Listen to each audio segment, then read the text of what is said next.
running into Fox Sports' Carmen Vitali. We've had you on a couple of our channels. You covered the NFC North. Now you cover the whole league. What did you think of this run the Vikings were on this year?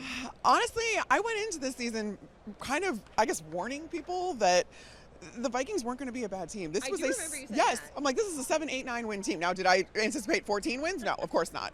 But all the pieces are there, and you have two of the best coaches that are play callers, I should say, on this staff. And the way that Kevin O'Connell was able to just get the best out of all of his quarterbacks that came in relief when Kirk Cousins went down made me know that whoever they brought in, they were going to be able to get the best out of. And sure enough, that's what happened with Sam Darnold. I'm so happy for him. I know.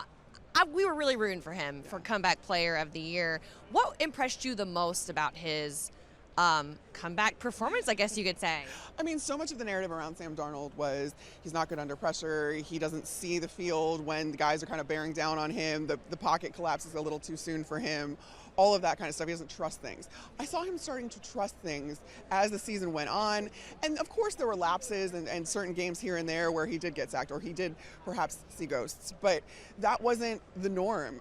You really trusted him to kind of step up in the pocket, be able to deliver the football, push the ball down the field, knowing that he has Justin Jefferson down there somewhere, or TJ Hawkinson, or when he came back in, or Aaron Jones was, I think, such a calming veteran presence for him in the backfield. And then you had, before Christian Darrisaw went down, I mean, one of the best offensive lines because of those bookend tackles.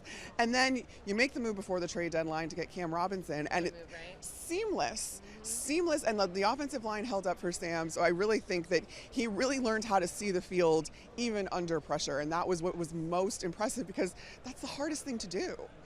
So moving forward, the Vikings have locked Kevin O'Connell, Coach of the Year, to a contract extension. He'll be in Minnesota for quite some time.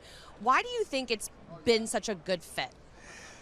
Honestly, you have a guy that was a former quarterback. He knows how to speak that language. But because of that, also then can see the rest of the field and how, defenses are going to try to attack them. And having that specific perspective, while also being flexible enough to kind of tailor your system, tailor your play calls to the guys you have to work with, and really understanding what makes them tick and what their strengths and weaknesses are.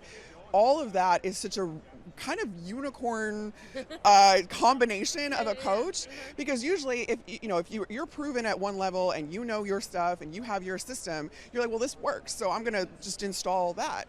But then to have the kind of humility to say, all right, it might not work with this guy, let me evaluate. It's a lot more work to do it that way. A lot of collaboration. We hear that word a lot. Yes. I think that really is what sets him apart and why it's worked so beautifully, because not only does he collaborate with the players, but clearly his staff, clearly the other side of the ball, the defensive coordinator. Bringing Brian Flores in was such a huge win for the Vikings and that defense. Yeah, for sure. Well, Carmen Vitali, Fox Sports, where can we listen to you? Kind of a lot of places, but I do a show on Fox Sports Radio every weekend. But if you want to keep up with me, my social channels are probably the best way to do it. Carmi V, Instagram, Twitter, and Blue Sky.